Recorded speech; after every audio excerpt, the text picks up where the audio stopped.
our definition for a government's job description. It's a twofold job description. Number one, guard and protect its borders. And number two, constrain and punish evil. That's it. That's the government's job. You say, well, where was guard and protect its borders in that text? It's assumed through all of the Bible that every nation has borders that are guarded, and those borders are constantly being tested by evil. Okay? So let's talk about the garden. In the garden, Adam and Eve sinned. Once sin entered the story, what immediately happened to the garden? Boom! Borders. And those borders were guarded with what? A flaming what? Sword. When Jesus comes back, he will wield what? A sword. Between the garden and Jesus returning, he has charged governments with wielding the sword against evil in order to protect its citizens. Now, there's teaching in the Old Testament and the New, I believe, that allows for individuals to, in an acute moment of danger, exercise, concealed carry self-defense to put down evil until. But if I'm out at a restaurant and a dude shows up and starts shooting it up, I'm gonna take that dude out, and as soon as the cops show up, your show. I'm not like, I got this, guys, I got this. Boom, boom, boom, boom, boom. No. I'm gonna keep evil at bay as best I can. I don't conceal carry because I'm scared for my life. I conceal carry because as a man, I think it's part and parcel of my responsibility to act sacrificially in such a way as to protect innocent from evil. Okay? And so, if that situation arises, I believe that God allows in an acute situation for individuals to act righteously to defend the innocent from evil, and when the authorities show up, your show.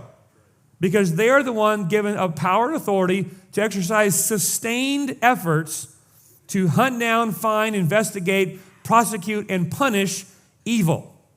Okay? If you don't protect and guard your borders and nation, what won't you have after a while? A nation. God calls husbands to be providers, leaders, and lovers of their family. Amen? Amen. What's the one I left out? Protector. Which one matters the most that enables the other three? Protector. Tribes knew this. If they didn't have men walking the perimeter of the tribe, they no longer would have a tribe, because warring tribes would invade, rape their women, kill their children, take their sheep, and be gone. If you're going to lead, love, and provide, you have to first protect. If you, men, aren't protecting your family physically and aren't protecting them spiritually, relationally, and emotionally, you will not have anything to provide for, love, or lead. Same to the nation. If a government does not protect her people, she will have nothing to lead and love. So it's inherent. We talked about the garden. What else in history future will have a border around it? How about heaven? You don't get to be Adolf Hitler or a rebel against God, die, put on a face mask, and sneak into heaven and party for 1,000 years. There's a border patrol on heaven. You don't get in. God confines those who rebelled against him to everlasting torment in hell. Eden had a border, heaven will have a border, and God designs borders to protect nations from warring evil tribes, bandits, bad actors, terrorists, and evil nations. And then inside those borders, the government's job is to constrain and punish evil. Here's the total job description that God gives governments. As God's servants, as his vicegerent, as his diakonos, as his deacons.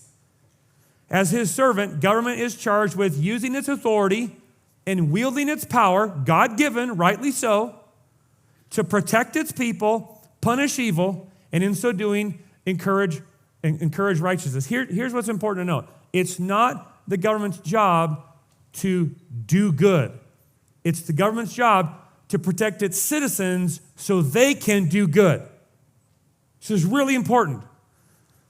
When you vote for and buy into a theory of politics and politicians that says, we're here as a government to do good in the world, you know you're being peddled propaganda that is bloating that government into tyranny.